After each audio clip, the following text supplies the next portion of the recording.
जी, बिल्किस बानो पे आप बहुत आक्रोशित रहे हैं। पिछले दिनों हमारी इस मुद्दे पर चर्चा भी हुई और ये आक्रोश होना भी चाहिए, हर नागरिक में होना चाहिए। लेकिन मैं पूछना चाहती हूं, क्या बिल्किस बानो की गुहार गुहार लगती है और अंकिता की गुहार गुहार नहीं लगती? जिंदा जला दिया गया उससे। कल बेचारी ये दुनिया छोड़कर चली गई और आप देखिए वो किस तरह से तस्वीरों में शाहरुख जो दोषी है वो हंसता हुआ जा रहा है और कहीं भी प्रायश्चित दिख नहीं रहा उसके चेहरे पर। अब इस पर सवाल पूछा जाए तो आपके जो मुख्यमंत्री हैं, जो आपके सपोर्ट से यानी कि कांग्रेस पार्टी के सपोर्ट से सरकार चला रहे हैं इस वक्त झारखंड में, वो वोटिंग करने गए हुए थे। मैं पूछना चाहती हूं तहसीन पूनावाला, बिल्किस बानो में आपका कॉन्शियस, आपका जमीर जाग जाता है तो अंकिता के लिए जमीर क्यों नहीं जागता? क्यों राजनीति होती है? नाविका जी, आपके शो में शिरकत कर रहा हूं और बहुत इंपॉर्टेंट मुद्दा है, इसलिए आपका शुक्रगुजार हूं।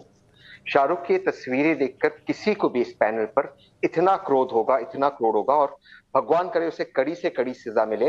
ये वादा है कि कांग्रेस की झारखंड की सरकार उसे कड़ी सजा जो कानून में प्रावधान है वो दिलाएगी। उस लड़की अंकिता के लास्ट स्टेटमेंट को, डाइंग डिक्लेरेशन को एडीजी झारखंड ने बहुत गंभीरता से लिया। एडीजी उत्तर प्रदेश हाथरस में एक लड़की के डाइंग डिक्लेरेशन को कहा कि वो झूठ कह रही थी। आप हाथरस में लड़ी उस लड़की को इंसाफ दिलाने के लिए। झारखंड के अंदर मीडिया को रोका नहीं गया, उस लड़की को नाम नहीं दिया गया, जिस तरह से हाथरस के अंदर उस लड़की को रोका गया और आधी रात को उसके शव को जलाया गया उसके पेरेंट्स की अनुमति के बगैर। तब भी मैं मानता हूं कि हेमंत सोरेन सरकार की जिम्मेदारी है और उनको उसका जवाब देना पड़ेगा। लेकिन न झारखंड के अंदर जेएमएम कांग्रेस या ना ही वेस्ट बंगाल के अंदर टीएमसी की सरकार के समर्थकों ने रैली निकाला रेपिस्ट की तरफ के समर्थन में, जैसे भाजपा के समर्थकों ने रैली निकाला जम्मू एंड कश्मीर में उस 6 साल की लड़की के लिए जिसका रेप हुआ। ना ही किसी कांग्रेस के एमएलए या टीएमसी के एमएलए ने कहा इन रेपिस्ट को इसलिए रिहा करना चाहिए क्योंकि ये एक धर्म से आते, एक जाति से आते और ये संस्कारी है। और लास्ट चीज कहते मैं अपनी बात समाप्त करूंगा कि रेप जो हो रहा है इसको देश के प्रधानमंत्री जब प्रधानमंत्री बने उन्होंने कहा कि बहुत हुआ नारी पे अत्याचार। अब की बार अब मोदी सरकार, इसके बाद हर 16 मिनट से एक महिला पर रेप होते और कानून को मजबूत करने के बदले कानून को कमजोर तो किया गया है। आप ही साथ देते थे, आप ही साथ दे देते। कम से कम झारखंड में, राजस्थान में और छत्तीसगढ़ में रेप की इंसिडेंट 0 हो जानी चाहिए थी, तब तो आपसे कोई बात करे। लेकिन राजस्थान इस वक्त अव्वल नंबर पे है रेप के मामले में। और अवनीजेश अवस्थी जी, मैं आपसे पूछना चाह रही हूं कि सबसे पहले इंट्रोडक्शन में तहसीन पूनावाला कहते हैं और उसी तरह ममता बनर्जी कहती हैं बिल्किस बानो पर बहुत दुख होता है इनको, अंकिता पर नहीं होता। कोई जवाबदेही नहीं है। बिल्किस बानो का मुद्दा उठाया जाता है क्योंकि बनाना निशाना है मोदी सरकार को या गुजरात की सरकार को।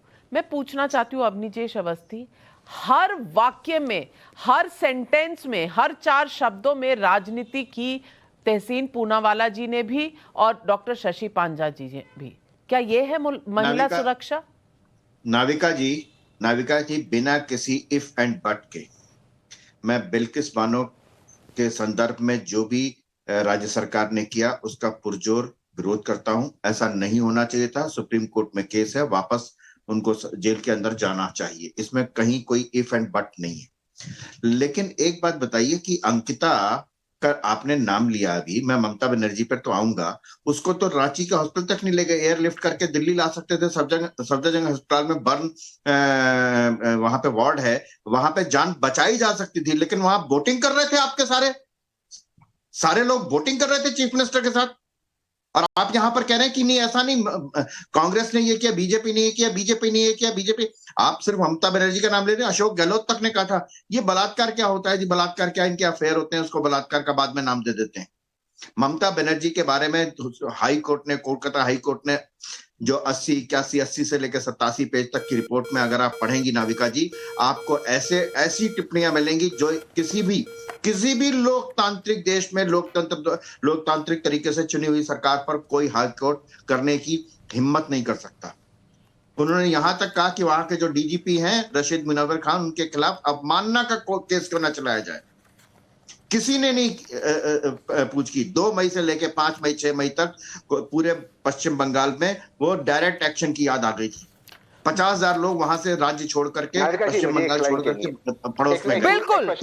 और मैं दिखाना चाहती हूँ डॉक्टर शशि पांजा, ये नहीं करना चाहता था। ये बंगाल के हाई कोर्ट के ऑर्डर है मेरे हाथ में, जिसमें कहा गया है कि the argument is articulated on the basis that there is a gap of 60% between the number of political murders reported by the committee and that by the DGP West Bengal.